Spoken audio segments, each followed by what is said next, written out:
Hello everyone, welcome back to my YouTube channel. Hope you are all doing great. So आज की video बहुत important होने वाली है क्योंकि जो न्यूजीलैंड आना चाहते हैं स्टूडेंट वीज़ा पे या वर्क वीज़ा पे, तो ये सब चीज़ें उनको पहले से पता हो तो वो उनके लिए काफ़ी ज़्यादा हेल्पफुल हो सकता है। क्योंकि जब मैं यहाँ पे आई थी तो ये सब चीज़ें मुझे पता नहीं थी, तो उसके बाद मैंने काफ़ी सारी सिचुएशंस यहाँ पे फेस की जिसको मुझे रियलाइज हुआ कि काश मुझे ये सब चीजें पहले पता होती तो मेरी काफी ज्यादा हेल्प हो सकती थी। मैं उनका कोई ऑल्टरनेट ढूंढ सकती थी अपने लिए, ताकि मैं वो चीजें इंडिया से सीख के आती, अपने साथ लेके आती। सो वीडियो को एंड तक जरूर देखना, ये वीडियो आपके लिए काफी ज्यादा हेल्पफुल हो सकती है क्योंकि इस वीडियो में हम 5 ऐसी चीजों के बारे में बात करेंगे जो आपको बहुत इंपॉर्टेंट, आपको पहले से पता हो आप वो। पहले अगर हम बात करें ट्रांसपोर्ट सिस्टम की, न्यूजीलैंड के अंदर ट्रांसपोर्ट सिस्टम बहुत बेकार है, मुझे पर्सनली बिल्कुल अच्छा नहीं लगा। और ये एक डिसएडवांटेज मेरे लिए ये हुआ कि मैं इंडिया से जब आई तो मैं गाड़ी सीख के नहीं आई। मेरे पास लाइसेंस है, मैंने 2-3 बार चलाई है, बट मैंने मतलब ऐसा ही नहीं है कि प्रॉपर मुझे ऑन रोड चलानी आती, नहीं, मैंने थोड़ी बहुत सीख के अपना टेस्ट दे दिया था और जिससे कि मेरे को लाइसेंस मिल गया था। बैक करनी, थोड़ी बहुत चलानी, क्योंकि इंडिया के कंपैरिजन में यहाँ पे गाड़ी चलाना बहुत इजी है। तो ट्राई करो जब आप न्यूजीलैंड आ रहे हो किसी भी वीजा पे, तो अपना इंडिया का लाइसेंस जरूर लेके आओ क्योंकि यहाँ पे ट्रांसपोर्ट बहुत बेकार है। हमें अगर एक पॉइंट से दूसरे पॉइंट पे जाना है, जैसे हम ए से बी पे अगर हमें जाना है, तो हमें अगर बसेस बीच में चेंज करनी है तो उसके लिए हमें बहुत वेट करना पड़ेगा, बहुत कॉस्टली है यहाँ का ट्रांसपोर्ट सिस्टम। और यहाँ पे प्रॉपर एक टाइम ही है, इसी टाइम पे ही कोई बस है या ट्रेन आएगी। अगर उससे पहले या उससे बाद में नहीं आएगी, अगर आप वहाँ पे 2 मिनट या 2 सेकंड भी लेट पहुंचे तो वो बस चली गई है, ट्रेन चली गई, वो आपके लिए नहीं रुकेगी। ऐसे इंडिया की तरह नहीं है हम पीछे से उनको हाथ दे रहे हैं कि भैया रुक जाओ रुक जाओ, नहीं, यहाँ बिल्कुल नहीं रुकेगी। और अगर यहाँ पे आप स्टॉप पे खड़े हो, आपने बस वाले को ऐसे हाथ रुकने के लिए हाथ नहीं किया तो वो बस तब भी नहीं रुकेगी। ऐसा नहीं है कि वहां पे बंदा खड़ा है तो बस वाला अपने आप गाड़ी रोकेगा, नहीं, आपको प्रॉपर उनको साइन देना पड़ेगा रोकने के लिए, तब वो आपके लिए रुकेगी, वरना बिल्कुल नहीं रुकेगी। और मोस्टली जैसे हमारे वेकेशंस होती हैं यहाँ पे, कोई पब्लिक हॉलीडे हो गया या कोई वेकेशंस होगी समर विंटर, हम सोचते हैं कि यहाँ कहीं घूम के आए तो पब्लिक ट्रांसपोर्ट का अगर हम सोचे यूज करें, तो नहीं, ऐसा बिल्कुल नहीं है, हम बिल्कुल नहीं यूज कर पाए क्योंकि उस टाइम पे यहाँ ट्रेनें बंद ही कर देते हैं। तो इनकी ट्रेन और बस बहुत ज्यादा स्लिपरी होती हैं, कभी ट्रेन बस को रिप्लेस कर रही है, कभी रिप्लेस बस ट्रेन को कर रही है, तो मुझे पर्सनली बिल्कुल अच्छा नहीं लगा है यहाँ का ट्रांसपोर्ट सिस्टम। और सेकंड अगर हम बात करें यहाँ पे मेडिकल फैसिलिटीज की, तो वो भी बिल्कुल अच्छी नहीं है मेडिकल फैसिलिटी, क्योंकि न्यूजीलैंड के अंदर जो हम बोलते हैं कि नर्सेज हो गया, हेल्थ केयर का हो गया, बहुत ज्यादा डिमांड है, ये इसी वजह से है क्योंकि इनके पास प्रॉपर डॉक्टर्स नहीं है, मेडिकल फैसिलिटीज इतनी अच्छी नहीं है यहाँ पे कि आप अगर न्यूजीलैंड आ रहे हो और आपको कोई बीमारी होगी तो आपको यहाँ पे बहुत ज्यादा प्रॉब्लम फेस करनी पड़ेगी। जैसे कि मैं भी रिसेंटली स्टूडेंट वीजा पे हूँ और मेरे को थोड़ी सी अपनी पर्सनल प्रॉब्लम हो गई थी, मैं इंडिया से जो दवाइयाँ लेके आई वो मैंने ली, बट मैं ठीक नहीं हुई, 10-15 दिन से ज्यादा मुझे हो गया था। तो मैंने सोचा कि मैं यहाँ पे किसी डॉक्टर को कंसल्ट करूँ।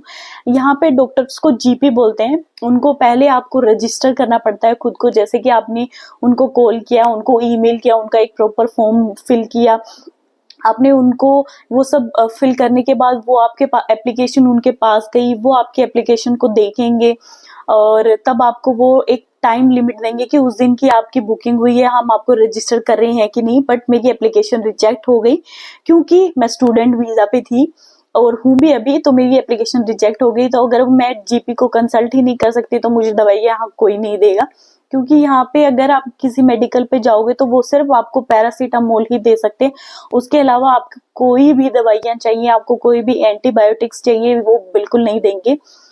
उसके लिए आपके पास डॉक्टर की प्रिस्क्रिप्शन होनी चाहिए, प्रिस्क्रिप्शन के लिए आपको डॉक्टर को विजिट करना पड़ेगा। अगर वो आपको साइन ही नहीं कर रहे हैं, आपको जीपी को आप असाइन ही नहीं हो, तो आपको डॉक्टर को यहाँ पे आप दिखा नहीं सकते हो, आप कितने भी बीमार हो कोई फर्क नहीं पड़ता यहाँ पे किसी को। सो प्लीज ट्राई करो आप इंडिया से अपनी, ये देखो कि अपने लास्ट 6 महीने में आपको क्या क्या प्रॉब्लम्स हुई हैं, जिससे रिलेटेड आप अपनी एक प्रॉपर मेडिकल किट बनवा के लाओ। क्योंकि हाँ, अगर हमने इंडिया में 5,000 भी अगर हमने अपने दवाइयों पे इन्वेस्ट किए तो वो हम इतनी दवाइयां लेके आ सकते हैं कि यहाँ पे आराम से आपकी 2 साल 3 साल आराम से चल जाएंगी। क्योंकि बहुत सारी ऐसी चीजें, आप पहले तो यहाँ पे बीमार हो गए नहीं जल्दी से, बट अगर हो गए तो यहाँ पे ठीक होना थोड़ा सा उसमें काफी ज्यादा टाइम लग सकता है। अगर आपको खांसी जुकाम बुखार भी हुआ है तो भी वो एक लंबा टाइम ले लेगा आपको ठीक होने में। ऐसे नहीं है इंडिया में आपको एक बार की दो बार आपने कोई भी मेडिकल से आपने अपनी दवाइयां ली और आप 1 से 2 बार में ठीक होगी। मैं पर्सनली ठीक हो जाती हूँ, बट मैं जब यहाँ पे बीमार होती हूँ तो मुझे एटलीस्ट 10 से 15 दिन लग जाते हैं किसी भी बीमारी के लिए। और रिसेंटली अभी मुझे 15 दिन से ज्यादा हो गए थे, मैं किसी भी डॉक्टर को कंसल्ट यहाँ पे नहीं कर पाई। जो मेरे पास दवाइयाँ थी मैंने वो ली, उनसे मुझे ठीक नहीं हुई, तो मैंने अपने घरेलू इलाज लिए, अपने घर से मम्मी पापा को पूछे, जो मेरी मम्मी ने और मेरी नानी ने मुझे बताए वो मैंने थोड़े से अपने घरेलू इलाज किए, जिससे कि मैं थोड़ी बहुत यहाँ पे ठीक हुई। तो मेडिकल फैसिलिटी मुझे पर्सनली बिल्कुल अच्छी नहीं लगी, क्योंकि हम मरते हो तो यहाँ पे कोई वो भी नहीं पूछेगा। ऐसा नहीं है हम इंडिया की तरह की मुंह उठाए और डॉक्टर के पास चले गए वो हमें दवाइयां देगा, नहीं। उसके लिए आपको प्रॉपर यहाँ पे असाइन होना पड़ेगा। हर चीज का यहाँ पे वेटिंग लिस्ट यहाँ पे बहुत ज्यादा है। अगर आपने किसी डॉक्टर को यहाँ पे दिखाना है, अब स्टूडेंट वीजा पे हो, तो आपकी $100 फीस है। 100 मतलब 5,000 रुपए इंडिया के कंपैरिजन में, सिर्फ आपको दिखाने के। दवाइयां उसके अंदर इंक्लूड नहीं हुई है, वो सिर्फ आपकी एक रजिस्ट्रेशन फीस है डॉक्टर के लिए। तो मेडिकल फैसिलिटी मुझे पर्सनली बिल्कुल अच्छी नहीं लगी है। सो ट्राई करो जब आप इंडिया से आ रहे हो तो अपनी प्रॉपर मेडिकल किट बनवा के लेके आओ, जो आपको एटलीस्ट 1 साल 1.5 साल यहाँ पे चल जाए। उसके बाद आपको जरूरत पड़े तो आप इंडिया से यहाँ पे कोरियर करवा सकते हो अपनी एक प्रिस्क्रिप्शन के साथ। और थर्ड, अगर हम बात करें यहाँ पे बैंकिंग की, तो बैंकिंग सिस्टम भी यहाँ पे अच्छा नहीं है। वही आपको पहले ऑनलाइन अप्लाई करना पड़ेगा, उसके लिए आपको IRD नंबर चाहिए। यहाँ पे जैसे हमारा टैक्स नंबर होता है इंडिया में, यहाँ पे आपको IRD के लिए पहले अप्लाई करना पड़ेगा, वो आपका 102 दिन में आएगा। फिर आप किसी अपने मतलब नियर बाय बैंक को विजिट करने से पहले, ऐसा नहीं है इंडिया की तरह हमें मुंह उठाए अपना एक पैन कार्ड ले गए और एक अपनी पासपोर्ट साइज फोटो ले गए, हमें बैंक अकाउंट खुलवाना है और वो खोल देंगे, नहीं, ऐसा यहाँ बिल्कुल नहीं है।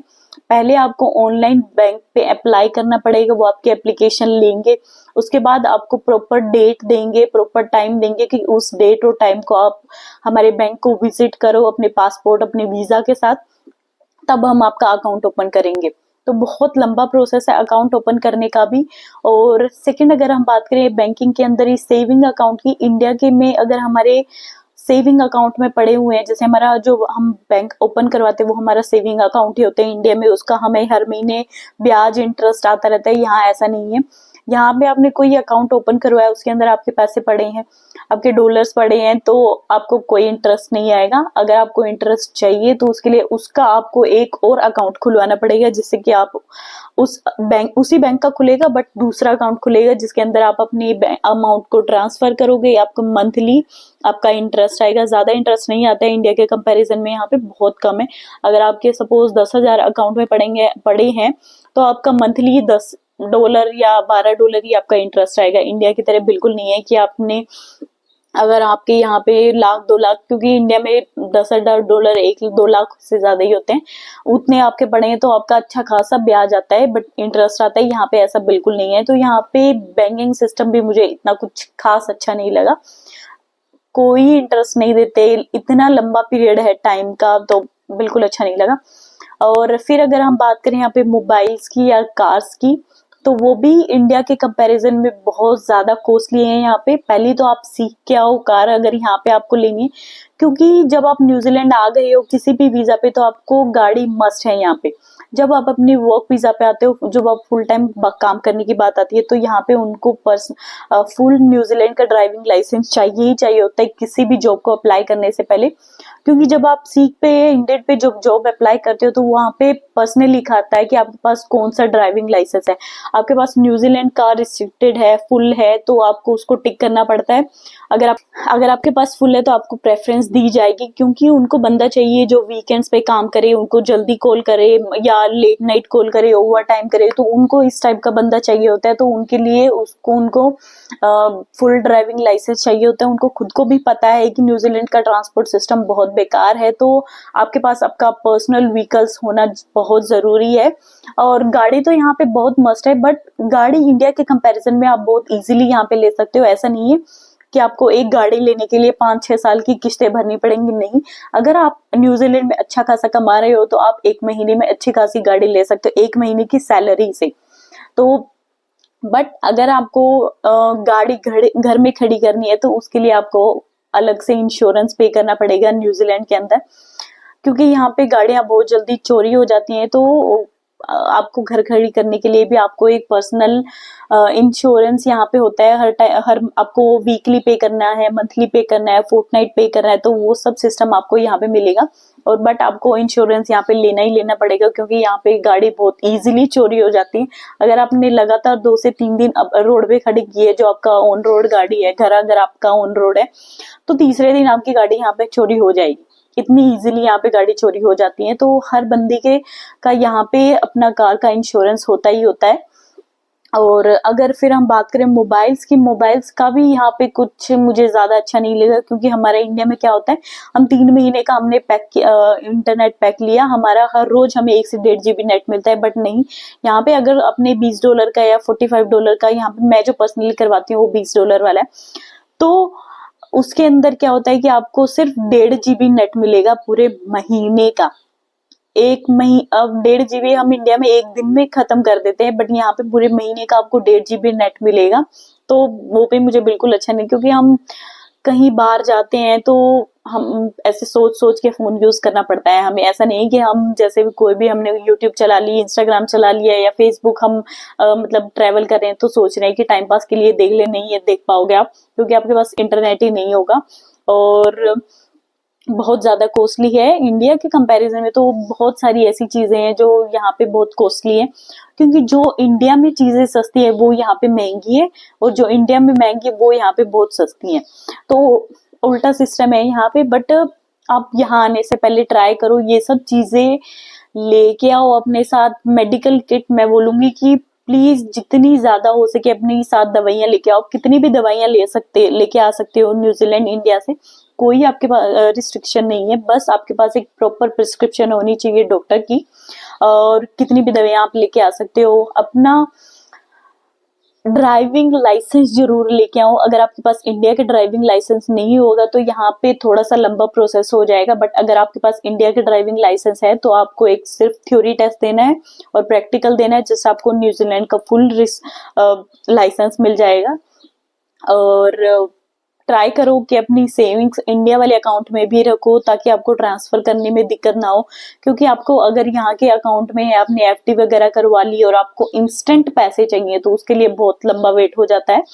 एटलीस्ट आपको 20 से 30 दिन वेट करना पड़ेगा आपके खुद के पैसों के लिए। तो इंडिया के अकाउंट में भी अपने थोड़े पैसे रखो और यहाँ वाले में भी रखो। इन केस कभी इमरजेंसी हुई तो आप इंडिया से ट्रांसफर करवा सकते हो, या फिर यहाँ से इंडिया भेज सकते हो। सो यही सब चीजें हैं जो आपको यहाँ आने से पहले पता होनी चाहिए, जो मुझे भी एटलीस्ट पता होती तो मुझे कम प्रॉब्लम्स यहाँ पे फेस करनी पड़ती। बट ट्राई करो कि ये सब चीजें आप पहले से देख के आओ, सीख के आओ, लेके आओ अपने साथ में, ताकि आपको यहाँ आने के बाद कम प्रॉब्लम्स हो। और बस आज की वीडियो के लिए इतना ही। अगर मेरी वीडियो आपको अच्छी लगे, हेल्पफुल लगे, so please like share subscribe my channel. Thank you so much.